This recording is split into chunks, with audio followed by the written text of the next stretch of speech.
biodiversity. The degree to which biodiversity and wildlife values are priorities in fire management. We want to understand existing management tools and practices in the fire and wildlife arenas, with the idea that some of you are more familiar with one set of tools and others are more familiar with other sets of tools. And we want to get you guys talking. Researchers like myself want to understand the products and types of data and inferences that managers need and may not have to address objectives linked to wildlife to help guide our own work. So today and tomorrow, we want to focus on integration, coordination among different groups of managers and researchers to understand what's most challenging, what's working and not working, and why, so we can promote best practices together. We want to promote integration and coordination of management responses to fire to help optimize the outcomes. Okay, and with that, I'm going to give it to Molly to talk about some of the future activities we're thinking about. Thank you so much, Aaron. Hi, everyone. My name is Molly McCormick, and I manage the Southwest Fire Science Consortium. And our job is to facilitate knowledge exchange in the Southwest on the topic of wildland fire. And so Aaron did a great job of explaining why we're here.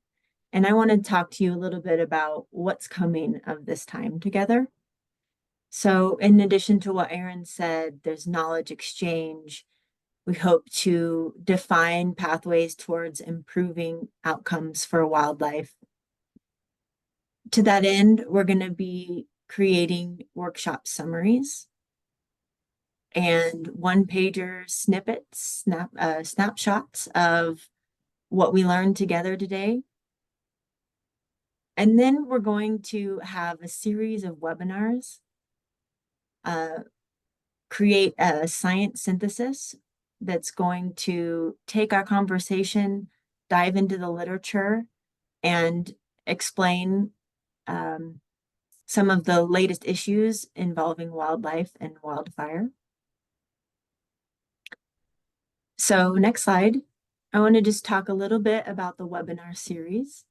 This is co-hosted by the Rocky Mountain Research Station of the U.S. Forest Service and us, the Southwest Fire Science Consortium.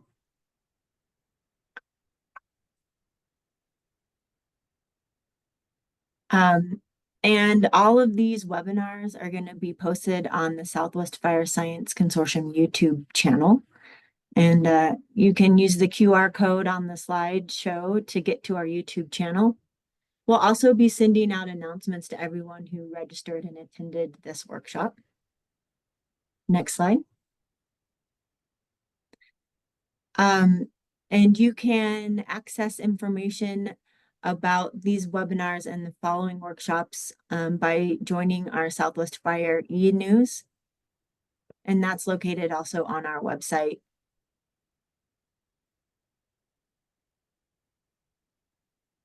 I think there was one slide that was missing that talks about the conference. Do you have that, or I can just talk about it? I'm not seeing it. Why don't you mention it and we'll pull it up towards the end. Okay. Yeah, I can put a link in the chat too. This is important because the next convening we're going to have is an in-person workshop at the Southwest Fire Conference. And this is going to be held in Santa Fe, New Mexico on November 18th through 22nd. And so we'll have a workshop and special session and maybe even other events, field trip, that are going to be reconvening and building off of what we talk about today and tomorrow. And I will hand it over to Aaron to introduce the group of people that helped to organize this series of events. Thank you. Thanks so much, Molly. A lot of great folks have helped get this workshop launched, and I want to thank you on behalf of everyone. First, our research team. Our team is connecting climate and topography with the fire regimes they help drive across a huge binational landscape from the Mogollon Plateau in Arizona, New Mexico, through the Sky Islands region of the US and Mexico into the Sierra Madre Occidental. And we've mapped fires going back to 1985 to the present. We're assessing responses of vegetation and wildlife using birds as focal species, using field data from across the region that we've gathered.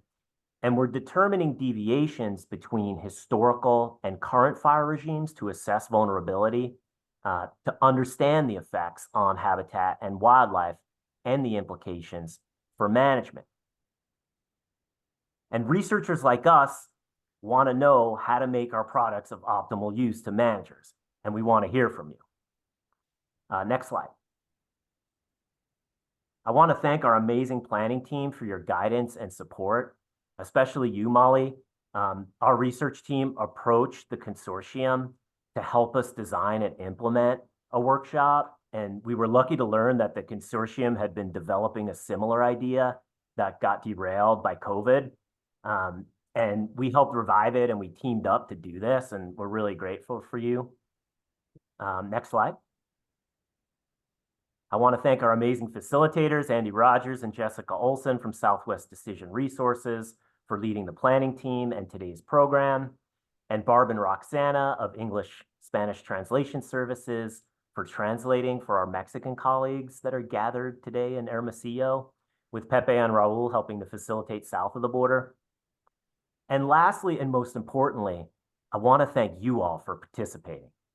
The planning team and consortium are grateful and excited to have had almost 300 responses today from folks in the US and over 30 folks from Mexico. And we've received overwhelming responses from you on the questionnaire and the registration, suggesting that this topic is super relevant. And now we want to hear from you and learn from you and build bridges. And finally, I also want to note that fire and biodiversity of southwestern forests don't know political boundaries. And although we have more people here in the US, our Mexican sisters and brothers south of the border have more biodiversity. And Mexico is actually the evolutionary origin for lots of the critters and systems we work with here in the Southwest, and that we all care equally about these systems. So I want to emphasize that binational collaboration is essential to address these challenges. This is a binational region, and it's also important to enhance our own perspectives. So we hope that at the next workshop, we'll all be together in the flesh to promote communication and collaboration more directly.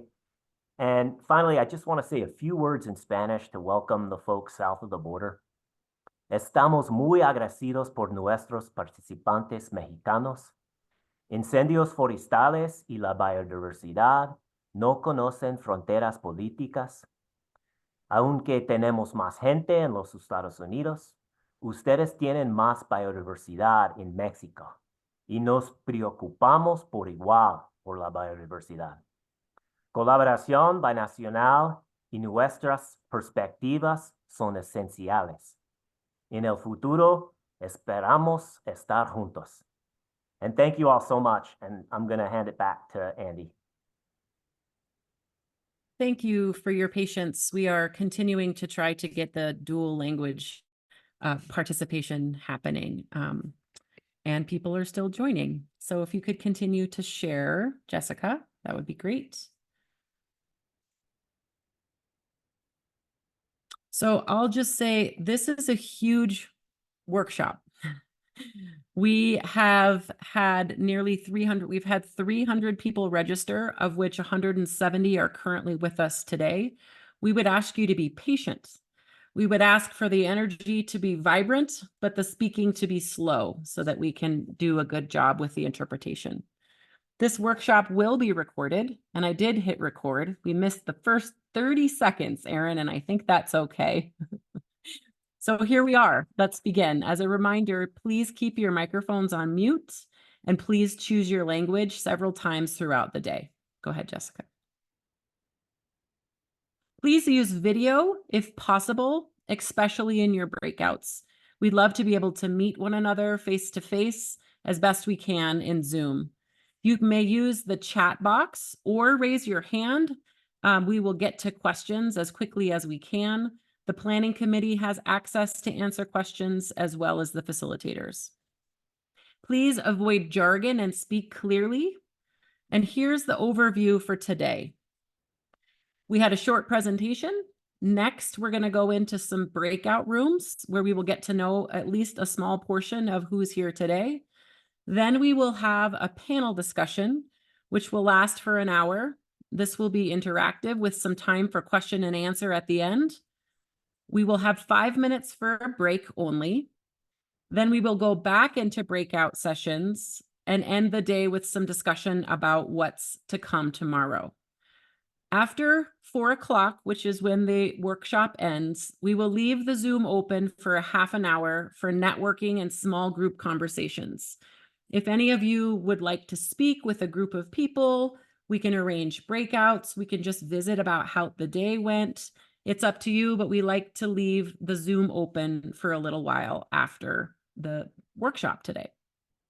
The breakouts will be handled on our end. You need to do nothing except one thing.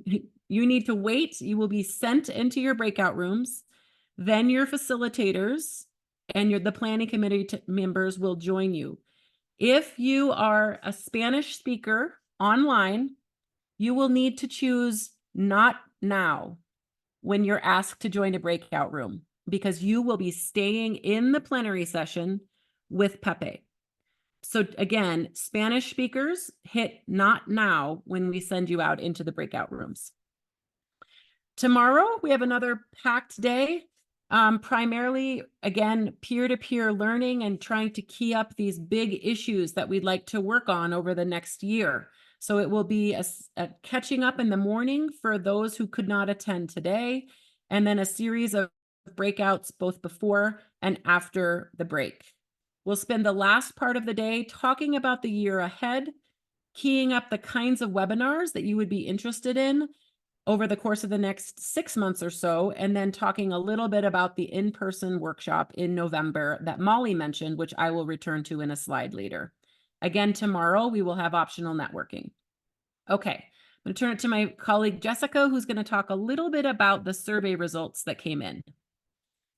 Thank you, Andy. Good afternoon. I will keep this brief because we had a huge response to the survey we sent out ahead of this workshop. Over 500 responses. Thank you. We opened that in November. Nearly half of the respondents were with the Forest Service, but you'll see here the other entities represented. And folks from all over the US and Mexico. Primarily those with a lot of experience in your fields, primarily over 10 years of experience. And you can see here the mix of managers and land and resource managers, policymakers, and researchers. We asked what outcomes people most wanted from these workshops and to see realized through this process. You'll see that over half were very interested in proactive management versus being reactive, and coping with the increasing pace and scale of treatments and prescribed fire, as well as a lot of interest in monitoring information, and you can see the other topics here. We included just a couple of example quotes at the bottom, but there was so much great information in the survey that we look forward to sharing more detail in the future with all of you.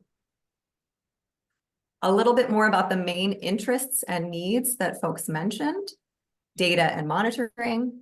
Again, more specificity in how to be proactive in your management in the face of climate change, and a lot of interest in prescribed fire, and certainly peer-to-peer networks, which we hope to provide through this workshop series. There was also interest in smoke management and in communication, both with the public and with political leaders. We are compiling a resource list. One of the questions we asked was about your favorite source of information to help you do your job, and we are compiling that list to share back with all of you as a resource at the end. Again, please stay tuned. We look forward to sharing the results of the survey in different ways through a summary in the near future.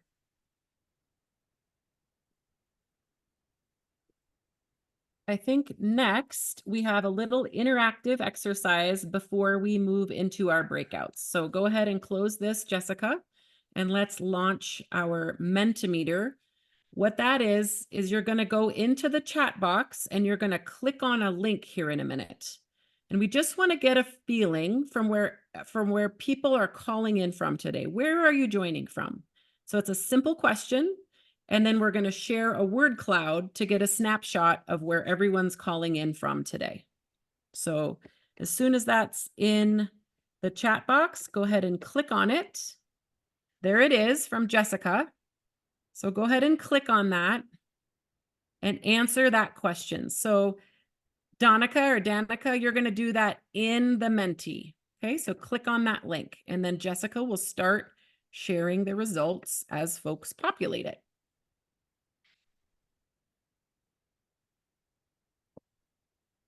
Mara, same thing. Go to that link. I'm glad you're calling from Las Cruces, though. It's a lovely place.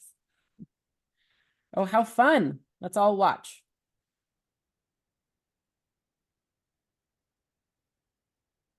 The bigger the word, the more people are calling in from that location.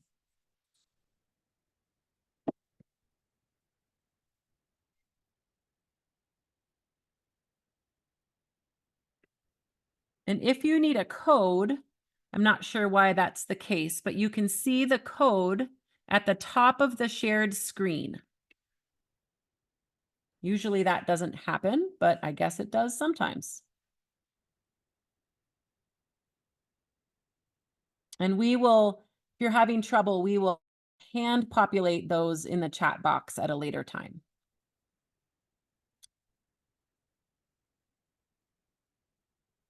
We'll wait, Jessica, till it seems to have slowed.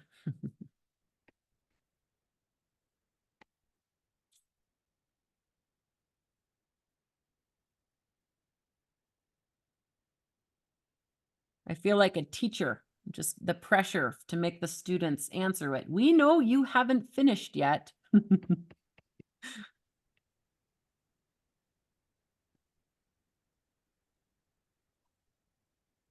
Quick check, Raul, are we all systems go there in Mexico? Can you give me a thumbs up?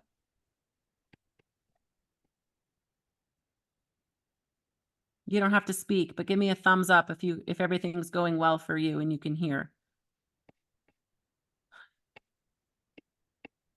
Hopefully.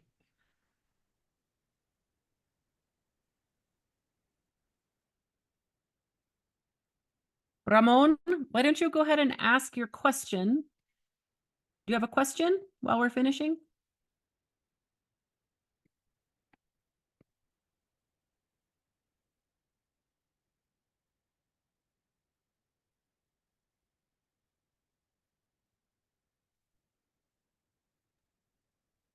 Okay, I think we will stop there, Jessica, and it will continue to populate for folks that are just finishing.